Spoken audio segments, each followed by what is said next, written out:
বড় রাস্তার মোড়ে সকাল নামতেই মনুষার কণ্ঠ ফোটে, ধূপ নেবেন?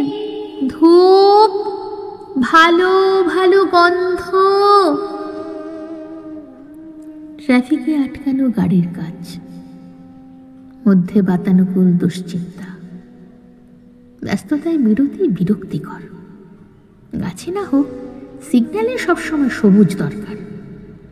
জানলায় টোকা, গন্ধ নেবেন? ভালো গন্ধ। বিরক্তি বাড়ে। মনুষা ছোটে, ট্রাফিক থেকে ট্রাফিকে, বড় রাস্তা থেকে তেমাথা, অলি গলি, স্টেশন। সেই স্টেশনে বসে চশমায় জমা ঘামে গল্প লিখছিলেন কবি। মনুষা এসে দাঁড়ালো তাঁর সামনে। ধূপ আছে, নেবেন? কবির ঝাপসা চশমায় গল্প থেমে গেল। নাম কি তোর? মনুষা। মনুষা? না না, এ তো তোর নাম হতে পারে না। এমন চোখ, এই নাক, কুচকুচে গায়ের রং, এক বন্য সৌন্দর্য।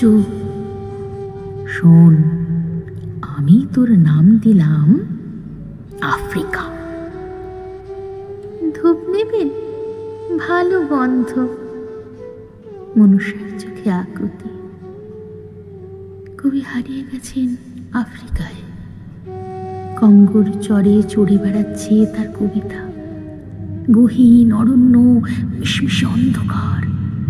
অন্ধকারের ভেতরে এক ছোট্ট অন্ধকার চুপ করে বসে, চোখে মায়া, চিবুকে জিজ্ঞাসা। ধূপ নেবেন? কবি আনবো না। মনুষা ফিরে যায়। সন্ধে নামলে ধূপের ব্যাগ মাটিতে নামিয়ে রাখে শ্রান্ত মনুষা। পাশে এসে বসেন কবি। তোকে আমি পৃথিবী চেনাবো, জীবন চেনাবো, যাবি আমার সঙ্গে?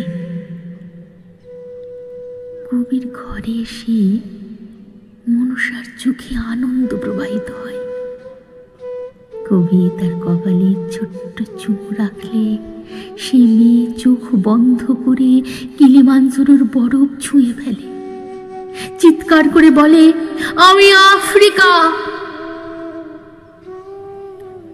কবির কর্কট শেষ প্রান্তে এসে ঠেকেছিল।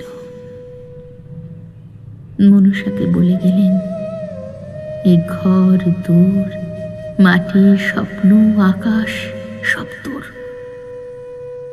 মনুষা তার ব্যাগের সব ধূপ জেলে দিল কবির পাশে। কবি বললেন, জানবি তোর পিতা ঘুমিয়ে আছে তোর বুকে, জাগিয়ে তুলবি তাকে।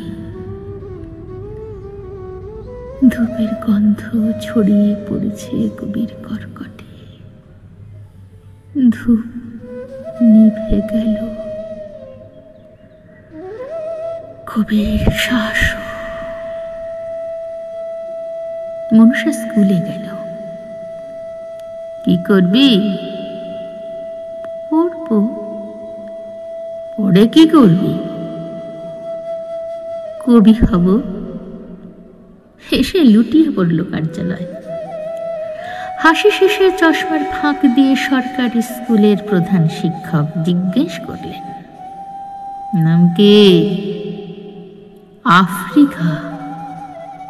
মিশ্রিত শিক্ষক ঠোঁট বেঁকিয়ে দ্বিতীয় প্রশ্ন ছুড়লেন, পিতা? বুকে হাত রেখে দৃপ্ত কণ্ঠ ভেসে এলো, আছেন তো আমার বুকে।